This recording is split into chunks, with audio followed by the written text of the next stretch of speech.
Если у вас кашель, то можно приготовить такое средство. Берем стакан, добавляем 1 столовую ложку яблочного уксуса и 2 столовые ложки пищевого глицерина и доверху доливаем стакан медом. Если кашель редкий, то принимаем 1 чайную ложку на протяжении дня.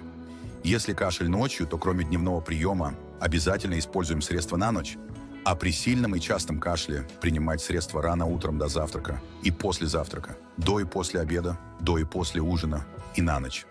Этот рецепт также очень рекомендовал и знаменитый американский доктор Джарвис.